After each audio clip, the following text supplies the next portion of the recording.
Chief Justice includes discussions on rabbit fur, Italian art, egg sucking, the death of Joe Suggs and the 1965 Freedom Ride. Clearly there is something in there for everyone. We are tonight honoured by Lord Thomas Bingham of Cornhill, KG, PC, FBA, and he has agreed to officially launch Speeches of Chief Justice today. Lord Bingham's own collection of speeches and essays entitled The Business of Judging was published in 2000. Lord Bingham has had a distinguished judicial career in the United Kingdom. He was appointed a Judge of the High Court in 1980, became Master of the Rolls in 1992, was appointed Lord Chief Justice of England and Wales in 1996.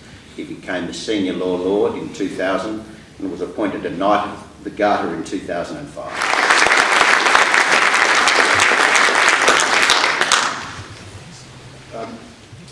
President, Chief Justice, ladies and gentlemen, I feel enormously flattered to have the opportunity of launching the bottle of champagne into the side of this distinguished book as it goes down the slipway towards an eager public.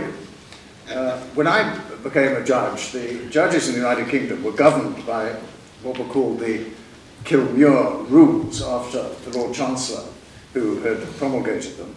And the effect of these rules was the judges should really not open their mouths in public at all, except to give judgment, or to deliver lectures so learned and obscure as to be sure of attracting no public attention whatever. The rationale for the rules was not entirely flattering. It was that the judge's reputation for wisdom would be shattered if they were to open their mouths with any greater frequency. A later Lord Chancellor rather relaxed these rules, taking the adventurous view that judges were, after all, men and women selected for their qualities of judgment, and surely they should be trusted to know when it was appropriate to hold forth and what to say when they did so. I think it's probably true to say that the Lord Chancellor, having relaxed the rules, had occasions to think he might have made a mistake. No one, however, could be other than gratified that Chief Justice Spigelman has not been subject to the Kilmuir rules during the period 1998 to 2008, because we would lose this fascinating volume. Now, I'm, of course, very, very pleased on reading through this to find that I share a number of his dislikes, in particular directed towards certain bugbears among the English judiciary. Prominent among them, of course, is Lord Hewitt, about whom the debate rages as to whether he was the worst judge in the whole history of the United Kingdom or not. Chief Justice also refers to a case, another favourite of mine, an appeal against a judge who, during counsel's closing speech to the jury, repeatedly put his hand on the top of his head, looked up at the ceiling, and said, "Oh, God!" The appeal failed on the ground that the judge was perfectly at liberty to comment on counsel's address. Quite obvious from that mere fact that none of those hearing the appeal could ever have appeared before that particular judge. There is much humour in this book, but I should make it quite plain that it's not in any way a funny book. It is a serious book lightened by humour, history, and literary allusion. It is indeed a telling record of the subjects which engage the attention of a modern Chief Justice, and greatly benefit, if I may say so, from exploration in lecture form, as opposed to the necessary constraints of a judgment.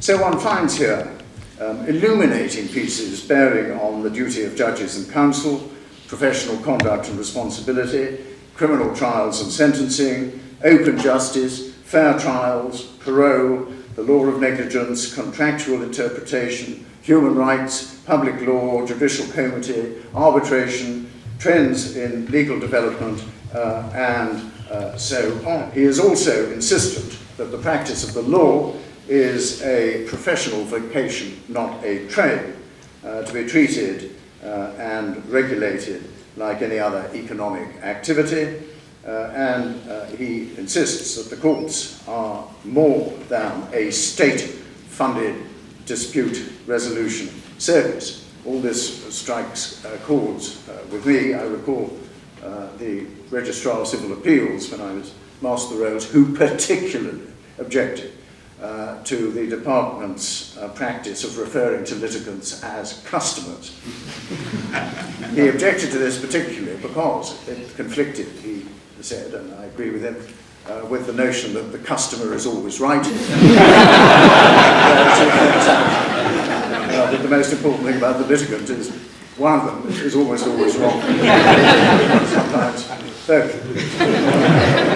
But above all, one derives from this book a recognition that the rule of law and the maintenance of a fair and decent society depend not only on parliamentary democracy, but on the integrity, independence, and impartiality of the judges whom the Chief Justice has so ably led in this jurisdiction.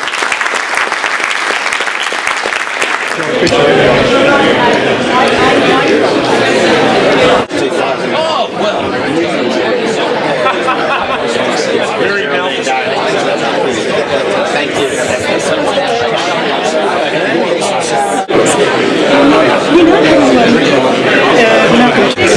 Okay, come on. Take it. Chief Justice, what, I'll get stand back a bit so I can...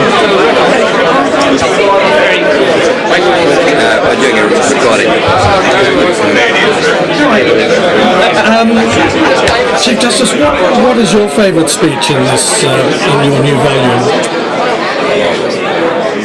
Perhaps seen to be done on open justice.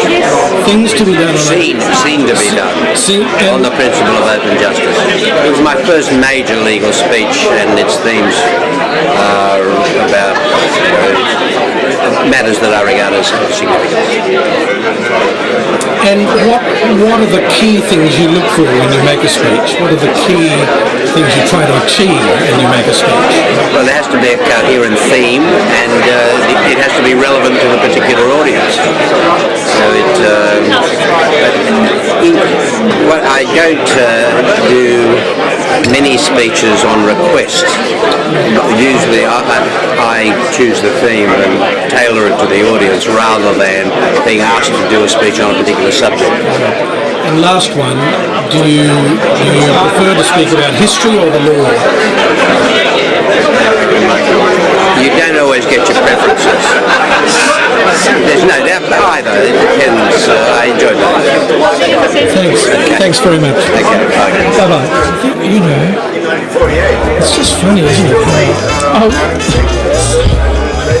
I'll say this again. Is this for Justinian? Yeah, well, it's on YouTube. Yes, it's going on YouTube. Oh, it's going on YouTube. The world. Fantastic. I'm going to keep my... You'll be outside your bathroom.